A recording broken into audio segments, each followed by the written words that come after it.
So Katie preached in 2 minutes what's going to take me 15. So thank you, Katie. That was beautiful. So today we continue our connection adventure. I don't know if you noticed, but Jillian has not taken off her t-shirt. You noticed that she was all week long so excited about this realm. So just don't sit too close to her. All excited about this realm the realm thing. And so I wish that we could all support her in this adventure. She's excited about it. She's devoted a lot of her time to it, and she can help us make those connections. Today we're going to talk a little bit about how we make the human connection as well. And Paul, in his letter to the church in Rome, shares this really great message to these folks. He says, just as there are many parts to our bodies, so it is with Christ's body. We are all parts of it. And it takes every one of us to make it complete, for each of us have different work to do. So we belong to each other, and each of us needs all the others. So we belong to each other, and each of us needs the other. So last week we did look at the technology piece of connecting, didn't we? And really it is about connecting in technology these days, isn't it? I mean, companies are putting fiber optics out there and satellites in, and it's all about connecting and communicating. But what's so interesting about that is studies also show in this age of technology and communication where we should all be connected, we are more disconnected than ever. People are lonely, people are overwhelmed, people are on their own. But why is that? Why is that? Some say it's because technology is inviting us to work independently. A lot of people work from home now. You don't have to work in the office the same way you used to. Other people say that, marriage is not as popular as it used to be in making those kind of connections. And then also in our culture today, we really hold up independence, don't we? That we are each independent, we're doing this on our own, we're good at it, and there's nothing that we cannot do. That's kind of the cultural norm today. But what's interesting, very interesting about all of that, is when it comes back to it, those are the things that may very well be disconnecting us. A guy named Dan Fox is a leadership development coach. He loved the work that he did, but he realized that he wasn't really able to make a difference with some of the CEOs and the folks that he was working with. And it took a long time for him to realize that actually, it wasn't a matter of what he was putting out to the CEO or what he had to put out. It's how the two of them connected in some way or another and really shared in relationship. He said, really, what it is all about, what's making us disconnected with one another these days, is about us. Even though we are genetically made to connect with other human beings, our egos tend to get in the way. Our egos tend to get in the way. We really do think it is all about me. It's all about us, all about number one. Yet studies show, in order for us to live a rich, full, meaningful life, we must recognize that human connection has to be central to who we are. And in that human connection, we also realized whose we are, who we belong to. It's interesting to me that it is about all of us working in this together. No one over another, no one better than anybody else, but indeed doing this together. Now, what I find interesting is that's really what Jesus talked about, like not just some of the time, but all of the time. He was constantly talking to us about doing unto others as you want to have done to you. He was talking about making circles bigger. He was all about human connection. Yet we miss out so often. Fox learned that learned most that it was him getting in the way and his ego as a leadership development person from a guy that maybe some of you remember. His name was Leo Buscaglia. Do you remember? He was known as the love doctor. He wrote like 14 books on love, and in the 80s, he was the guy that everybody went to. And he taught at Stanford, and his classes were just filled to overflowing with people because he was indeed the love doctor. Well, it just so happened that Dan Fox encountered him one time at a conference, And he saw him from afar, and he went over and he said, Mr. Bascalia, I just want to introduce myself and what an impact that you've had on my life. And he said, you know what was interesting is in that moment, Bascalia totally gave his total and complete attention to Dan Fox. Dan Fox said they were surrounded by people going around them, but it was as if I was the only person in the world, and really just me. It's like somehow he was able to transcend his own being. The man was just pure love, and for 10 minutes, with people flowing all around us, he totally focused on me. And it was in that moment that I realized what it takes to be truly connected with someone else. You have to forget about yourself and become more focused on the other individual. Fox shares a story about his wife, Kathleen, who retired and was trying to find some meaningful work to do in volunteering. So she, of course, called the church and got connected through the church. And one of the services that they were offering was they were painting women's nails in a local nursing home, and they asked her if she wanted to do that. She said sure that she would do it. So she went ahead and joined the group of women and started doing this task. And she said it was hard for her. She found herself in the midst of this thing that was supposed to be loving and caring, constantly thinking about what she needed to do at home, constantly thinking that maybe that wasn't the thing for her, constantly thinking about what she was making for dinner that night. And soon, when you get into those kind of volunteering opportunities, perhaps you've done this as well, you don't get fed at all, so you ended up leaving them. Well, she did leave that experience, and she decided to go try something else, and something else, and something else, and nothing seemed to be satisfying her. Nothing seemed to be helping her live into this ideal retirement that she thought that she was going to have. So one day, she decided to have a conversation with God about it. She prayed about it. And in the midst of this conversation with God, or this prayer with God, she heard this voice say, just pay attention. Just pay attention. Within hours, the phone rang, and it was the women from the church, and it just so happened that they had lost one of their volunteers that was helping with the nails, and asked her if she would be willing to come back that day. With hesitation, she said yes. So she arrived at the nursing home and discovered that Estelle was one of the people who needed to have her nails done that day. Kathleen went to Estelle's room, and it was soon clear that Estelle was not in the best of moods. In fact, Estelle was just plain old ornery. But Estelle wanted her nails done. So Kathleen went in and said, let me do your nails, and Estelle showed her in the cabinet where the nail polish was, and she went and took out the nail polish, and Estelle said, that nail polish came from my son. It was a gift from my son. I can't stand the color. She heard the voice, Kathleen, in her head again say, pay attention, pay attention.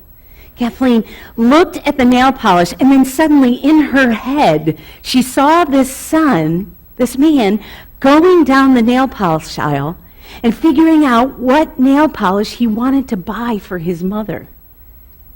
She then said, you know what? What an amazing gift from your son to you, Estelle.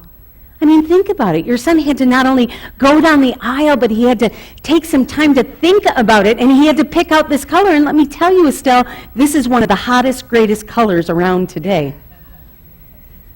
So then she proceeded to paint Estelle's fingernails. Estelle became quiet. And Estelle went on to share that her experience in this home was fairly new. See, her husband had died within the last few months, and she was not safe being at home alone, and so they decided that she needed to be in this place. It was in that moment that Kathleen was paying attention and realized Estelle was still grieving something awful. And so she really intently said to Estelle as she cared for her and did her nails, I am so sorry for your loss. Together they moved to this deeper place. And in that deeper place, Estelle realized something too. That not only was she having a difficult time, but it suddenly hit her that her son lost his dad as well. And that her son was doing the best job he could with what he had. See, Kathleen was willing to be fully present in that moment with Estelle, and amazingly enough, God took over. It was no longer about her It was about what God had to do in that moment, and that made all the difference. Psychologist Emily Esfahani Smith, in her book, The Power of Meaning, rounds up the latest research about people trying to find meaning in today's world, and guess what it's all about? It's all about the way we find meaning is with each other. With each other. It's not that independent thing. It's not the greatest technology. It's no, how are we connecting with one another? She has 4 pillars that are part of meaning, and guess what? The very first one is belonging. Belonging. Belonging comes from being in relationships where we're valued for who we are intrinsically and where you value others as well. This past week was all about what you thought when you listened to the news, and even probably when you shared in your own conversations. It was about what you thought. It was about what you believed. For gun control, against gun control. For the Republicans, against the Democrats. For the this, for the that, right? So we were in a world this past week where we were reminded of what we believe and how what I believe is different from what you believe. What she says, it has nothing to do with what we believe. It's the intrinsic ability to recognize we're connected together, not based on our beliefs, not based on what we thought, but that we have a responsibility to be connected with one another in simply who we are. We continue to put value on our relationships by what we think instead of what we feel. She shares a story of a friend named Jonathan who buys his newspaper every morning from the same vendor in New York City. One day, and he went to this vendor, and they had developed a relationship over a certain period of time. One day he goes to the vendor, and he realizes he doesn't have money, he doesn't have a correct change to give the vendor. And the vendor looked at the man and said to Jonathan and said, "Please, take the paper today. It's my gift to you." Well, Jonathan couldn't imagine that, and he had to go and find money to pay the guy. And when he came back, he realized the vendor was truly hurt because the vendor thought that their relationship was deeper than the $1.25 it cost for the paper. He truly believed that they were friends, and Jonathan cheapened that by making that friendship into a transaction. He felt rejected. How many times do you do that same thing? You get so into what it is that you have to do that you're rejecting and missing all of these opportunities to connect with other people. I think about it, even in our staff meetings, we're all on our phones, we're all on our computers, we're all into something else. We pause for a minute and say, "Hey, how's it going and who am I praying for?" But we're otherwise connected. God is calling us to live in true connection with one another, to truly take time on a regular basis to look up from these screens we have, to be mindful that we're all in this together, beyond our understanding. The second element she talks about is purpose. So it's important to belong, and it's important to know your purpose. Now, knowing your purpose is not the same thing as finding a job that makes you happy. Purpose is less about what you want and more about what you can give. What is my purpose in life? A number of years ago, I had a friend who it was solely her job to deliver water to patients in a hospital. That's all she was supposed to do. And she would, day after day, fill water in these patients' glasses and in their containers. But it was so much more for her than that. She really sought to connect with the people in the hospital. She really sought not only to give them water for their thirsty beings, but also to connect with their souls. She was amazing at this work she did, because people left with something more than a glass of water. When she left the room, people were no longer thirsting for connection. People were no longer thirsting for a relationship with somebody else. She was able to fulfill that in just filling a glass of water. Why? Because she made it a mission. She made it greater than just a glass of water. She was able to connect with somebody and give just a little bit more. The key to purpose is using our strengths to serve one another. It's using our abilities that God has given us to just simply be present with the girl who checks you out at Walgreens or the person you have a chance encounter with in your neighborhood. That's where we find our purpose and meaning. The third pillar is this thing called transcendence. I love the word transcendence. Transcendence are those rare moments when you are lifted above what you have to do, the hustle and bustle of life and what you have to do, to that moment where time and space no longer matters. Has that ever happened to you? I have a feeling that's what happened to Kathleen and Estelle. They were able to find this moment where they were able to pay attention and to connect with one another in a different way. And I bet not once did Kathleen think about what she wanted to do elsewhere, because she truly reached that transcendent place. When was the last time that happened to you? When did you feel like you were belonging? When did you really recognize your purpose and then move into the moment where you transcended time and space? That's what my friend did when she served water to everybody. I bet the end of her day came faster than she thought it would come, because she found that magical moment. That's how life is supposed to be.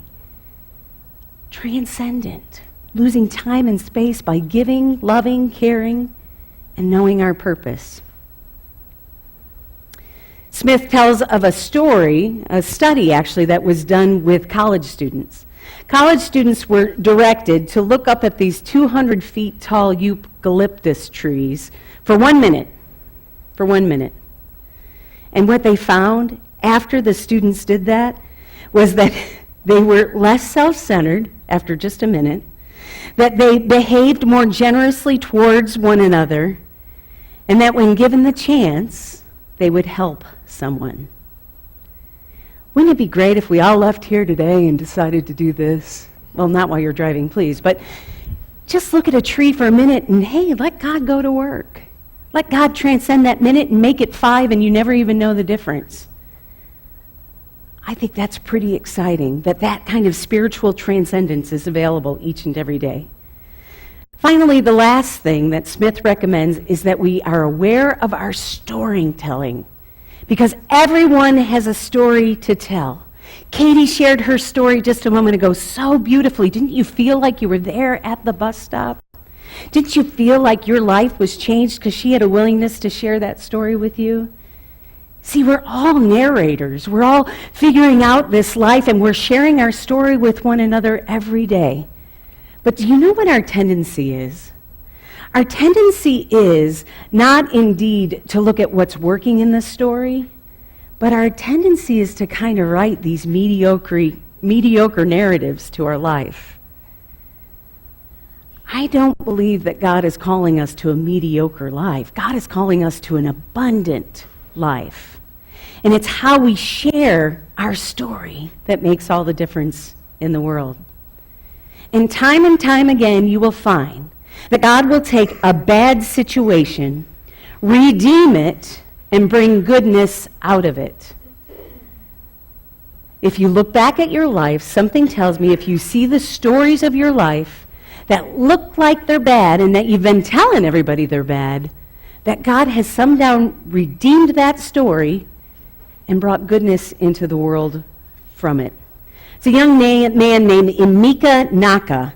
He was a promising football player, played in the football league at some college in town. It was really the one that they were looking to make a difference. And then, of course, a terrible thing happened.